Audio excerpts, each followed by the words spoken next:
Hi, I am trying a new filming setup and I don't know,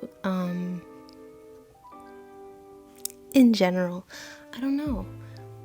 And I have a new light up here. It's my Fado from IKEA and I love my Fado little light. It's so cute. See some other colors. Red. I love this this is red, orange. Red is also really nice to have at night as well. I get some pink. I don't have to explain this. Anywho, there's a bunch of different things that I wanted to go over. One of them being just business updates. I created my first, I think it's called lead gen, lead marketing document, and my first freebie. So what I decided to do is create a creative audit, because I was like, okay, what can I produce of value that encompasses the type of work that I do design wise, creative consulting wise. And I thought, oh, what if I just do a do-it-yourself, DIY creative audit, and I give the user everything that they would need, give them prompts, areas to write out their answers, quizzes, assessments, little hints and notes at the end of each chapter section, and some extra resources at the end. And I was like, oh, that'd be awesome. I had been working on creating a flyer. I had ChatGPT help me with this too, because I was like, okay, I'm creating this flyer so I can just give it out to businesses that I feel like I could do best with helping and that I would work well with. At the end of my flyer, when I was trying to figure out, okay, what else can I add in this little space, this final little area, what can I add? And ChatGPT helped me with, you could just create this sort of lead gen thing. And I was like, oh yeah, I've been meaning to do that. A little QR code, so whomever scans a QR code will be able to access the guidebook. The code goes to my website and they would have to click on the pop-up that pops up when you first get to my homepage. And yeah, I have it open right now. I did this all on Canva, by the way. I didn't used to be a huge supporter of Canva, but kind of slaps.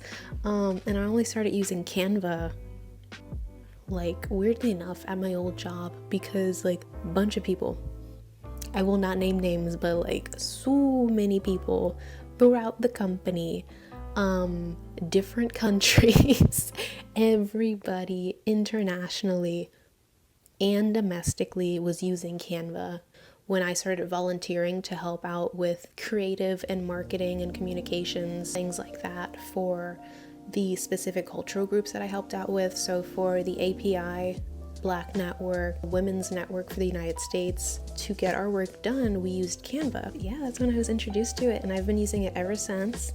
I started using it as a personal account, then I switched it to business when I realized, one, I was being laid off, and two, I'm still interested in knowing what else I could do with Canva. I took a Skillshare course and learned some things on my own as well, and I have been using Canva as a graphic designer. Literally as a designer, I've been using Canva, and I have no qualms with it, especially for things like this. So I started building a creative audit guidebook for entrepreneurs. It's split up into different sections, and I thought, you know what, why not just make a video about me going through how I created this, but mainly what's in this document, because it's free. Actually, I lie. It is not free. This document is no longer free. So originally, this document was meant to be a little freebie, but I realized there's a lot of good information in here. So what I did is I took this and I made a mini version of it, a condensed version of it. So originally this was nearing 30 pages. And by the way, this is double-sided, so of course it's not going to be nearly 30 pages, but if this was not double-sided, it would be heavier, hefty. If I can make some profit off of this, price it fairly, and still get my name out there and help people in the process, that's what it's all about for me. So yeah, going over the Canva file, the mini creative audit guidebook for entrepreneurs is more or less the same thing. If I jump to the end, in the resources, it says that you can buy the full creative audit. I'll put the link in the description. In comparison to the mini, you'd be getting 2 bonus chapters, more tailored insights. You'd be getting a lot more within the full creative audit than you would in the mini. But the mini still has a lot of great resources. Let me go over the actual creative audit. Starting off, this training comes packed with everything that you need to start customizing your brand's very own creative audit. By the end, you'll have actionable insights to evaluate your business now or in the future. Your business is more than just a product or service provider. It's a story, an experience, a catalyst for change. Whether you're a seasoned entrepreneur or just starting out, there's going to be something in this guide for you. Staying intentional about your brands and its evolution is crucial in today's competitive age. Identify your strengths and gain clarity on the next steps you should take for your business to get into the next level. Jumping into the next chapter, is your brand actually telling the right story? Your logo, your color palette, typography. Is your logo memorable, versatile, and scalable? Do you have a logo suite, which, in case you don't know what that is, it's a hierarchy of logos for various situations, whether it be small for favicons on a website or large for a billboard or printed advertisement. Does your logo actually resonate with your brand's mission, with your target audience as well? When it comes to colors, do the colors that you have currently or the colors that you have in mind, are they cohesive and consistent across all platforms? Have you thought about what type of emotions that the colors that you have, what they evoke? If you haven't heard of this, there's this thing called color psychology artists and designers studied in school. It's really interesting and kind of cool how McDonald's uses red and yellow. These colors both evoke a sense of hunger. Yellow evoking a sense of hunger, but also evoking a sense of happiness, of joy, of radiance. Red evoking hunger, but also a sense of passion, heightened emotion. McDonald's uses both of them for their branding, so that's pretty cool. When it comes to typography, the fonts that you have, do they make sense to the industry that you're in? Similar to colors and your logo, once again, does your typography evoke the right feelings, the right ideas when it comes to your brand? And at the end of every chapter, there is a confidence assessment that I created. Each question is scored on a scale of 4, the lowest of the 4 being needs updates. Then it goes to okay, or you're feeling okay. Then it goes to okay, you're feeling pretty good about it, pretty nice. And then, of course, the highest rating is perfect. You score it between basically a scale of 1 to 4, from needs improvements to absolutely perfect. When it comes to design, is your website currently visually appealing? Does your website itself evoke the right emotions, the right feelings? A lot of people don't really think of, and when I mean a lot of people, I mean a lot of people who don't usually build websites for a living, don't have much experience when it comes to accessibility or user experience. Have you considered the user experience of your site? Have you considered looking into the accessibility of your site? If you don't know what that is, I'll put a link in the description because I feel like everyone should know about this accessibility checker. Take a little deep dive into the world of accessibility in general, but specifically accessibility over the web. Is it easy for your visitors to find what they need on your website? Does your site navigation actually make sense to your industry? How responsive is your site? Can you look at your site on your phone, tablet, laptop, and does your site still look good? Does it take longer than 5 seconds for your site to load? Do you have any sales funnels integrated? Do you encourage your site visitors to take the next step, to book with you, to buy, to do anything regarding your service, your business?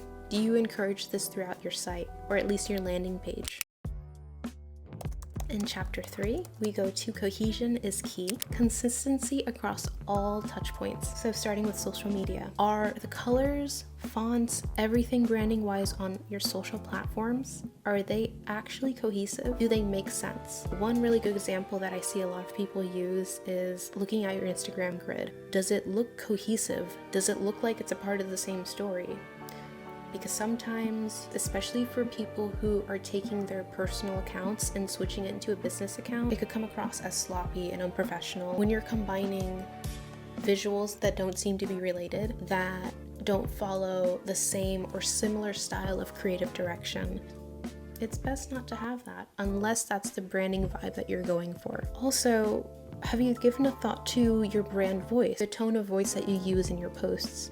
Whether it be coming across as logical, professional, friendly, ambiguous, motivational, funny, optimistic, goofy. If not, what are some aspects and adjectives that you can think of when it comes to your brand voice and what you want to evoke? When it comes to packaging and other printed materials, does your packaging carry your brand's signature look? It is essential that your packaging not only stands out, but also accurately reflects the quality and values that are important to your brand. If you're a brand that really wants to focus on sustainability, it'd be great if you could work with a brand like No Issue, a well-known packaging brand that works with sustainable business practices. So that'd be something to look into if you're interested in that. Email templates. This is something I'm really just starting to get into. Are your branded email professional in keeping the same vibe, visual aesthetic, same creative direction as everything else in your brand? Do you have an email list or plan on incorporating an email list into your strategy and marketing? Chapter 4, empathy and community. Does your brand story, its mission, its values, its why, does it actually resonate and shine through your content? Is your messaging actually relatable to your target audience? Can it actually leave messages of impact that'll keep them coming back and wanting to share to their family or friends? How often do you engage with your communities? Do you invite engagement through comments, through reviews, or other aspects on social media? Opportunities for growth, getting into the final areas. Now that you've evaluated your brand and its assets, it's time to pinpoint areas for improvement. Think about currently what's working well for you, what feels out of date or disconnected. Write down 3 priorities to address in the next 6 months. Especially right now, this is great because we're just about to start the new year. Highlight areas where professional help might be needed to make the biggest impact. When you're ready, consider working with an expert to tackle bigger challenges as rebranding, or redesigning your website, or working with a photographer to get a professional photo shoot, to get professional, cohesive photographs that represent you and your brand. Know that this is an ongoing process, that things will continue to change. So make some time every week to schedule regular check-ins with yourself to review how your brand is doing, how your business is doing, your brand's evolution. So congratulations, you made it to the end, and now you have done your creative audit. You've already made a significant step towards evaluating your business and elevating it. So here's how I can help. You can buy the full creative audit, get more tailored insight for you and your business, plus 2 bonus chapters that are not featured in this free mini audit. Branding design. I create a distinctive and professional brand identity for you and your specific needs. I also offer web design. I build sleek, functional, beautifully responsive websites that are tailored to you and your goals, and that carry a sense of fun and sophistication. Last but not least, creative consulting. This is something that came from my love of having creative coffee chats with my coworkers and my friends. Get personalized guidance for you and your unique business challenges. So if you're thinking about starting a new social media campaign, but you don't know how to go about it, or you have an idea for a new product, but you're not quite sure if your audience would actually catch on to it, or you just need a creative ear to chat to bounce ideas off of, I'm here to help. If you're interested, feel free to visit my website or submit an application to book your discovery call today. So anyway, you'll see this in the guide as well, but thank you so much. Thank you for staying around and for listening to me, and I hope that this really did help you in finding out more insights about where you are as a brand today and where you would like to be in the future and how you can get there. I've done my very best ensuring that you have everything that you need to start customizing your brand on your own. Good luck. And if you need anything else, always feel free to reach out. And I left my website link, my email, and of course my location in Washington, D.C. And if I'm not in DC, then I'm somewhere in the globe. But I'm usually based in the Eastern time zone because East Coast is the best coast. And yeah, there's an extra surprise at the end if you're interested. And I'm looking at it right now and I'm just like really excited. So yeah, if you get to the end, please feel free to use it and share it with 3 people that you think could use it, who have a side hustle, starting a new side hustle, starting a new business, have a business, and looking to work with women of color, creative women of color. Send them over to my website where they can actually sign up through my website to get this. That is my creative audit process. I'll quickly, briefly go over how I was able to create this in Flodesk. Okay, so this is my Flodesk account. I'm still learning how to use this, but here you can see my homepage of the different emails that I have going and the different emails that I am starting to work with.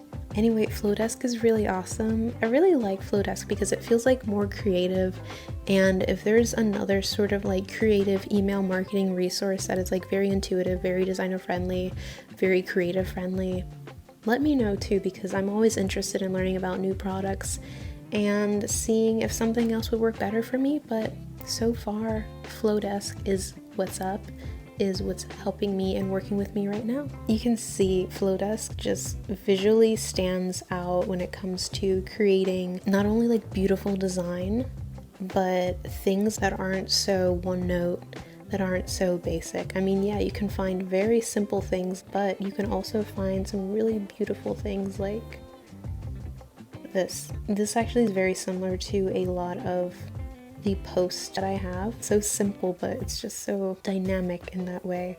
Or even this. I love the use of color. What would be really cool actually for this if this was like textured.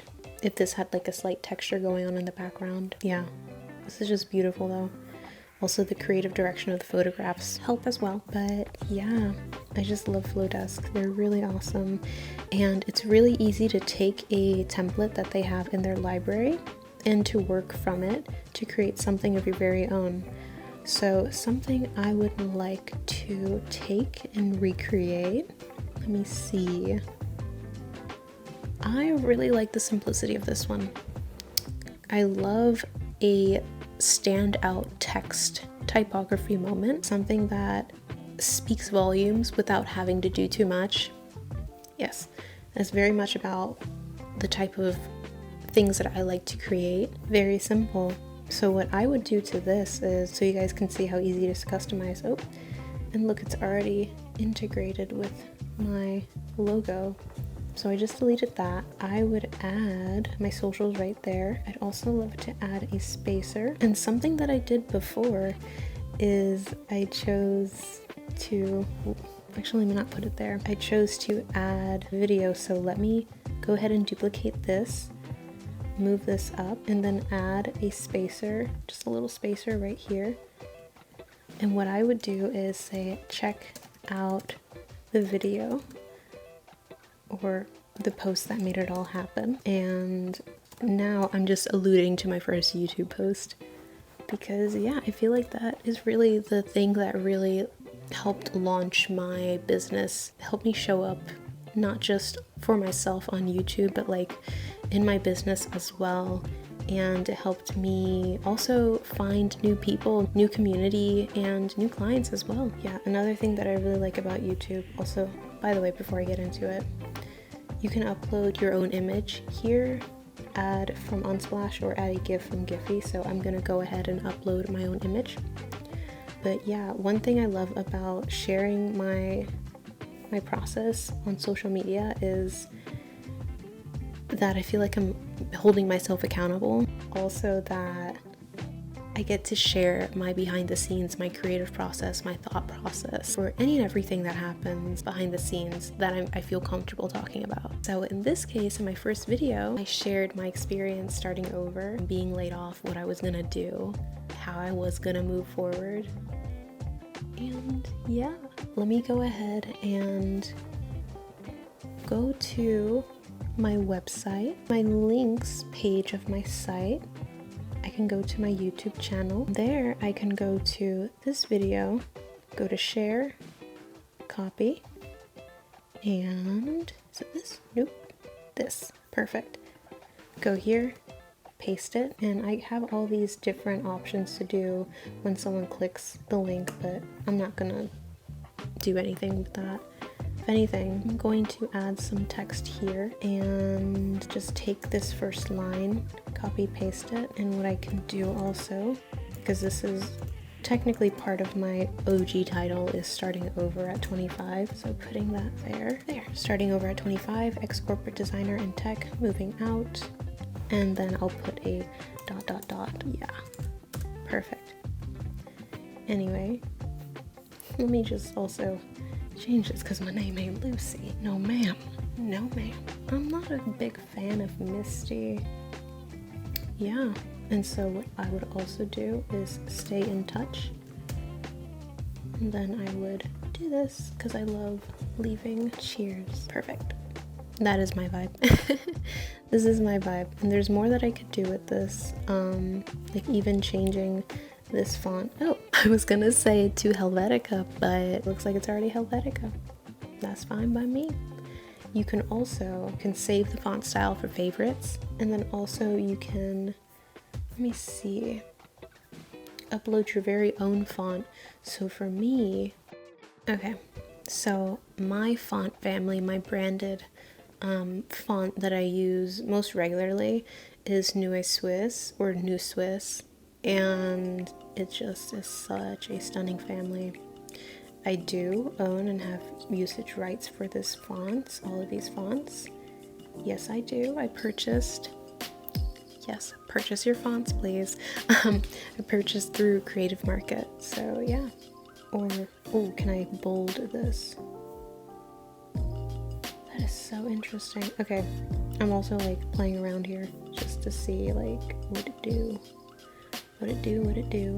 So if I do this, make this not bold, but make that medium or semi, I like that. I like that, yeah. Anyway, so let's just say I'm done with this, and this is who I'm saying it's from, which is me. Social proof sale, let's just say that. Check out this Coaching Insider. I'm not great with sales copy yet. Takes me some time, but that's fine. I will learn as I go. So, and then you would add your segment. So let me just do my creative audit segment. Let me just do that. Continue. And yeah, you'd go from there.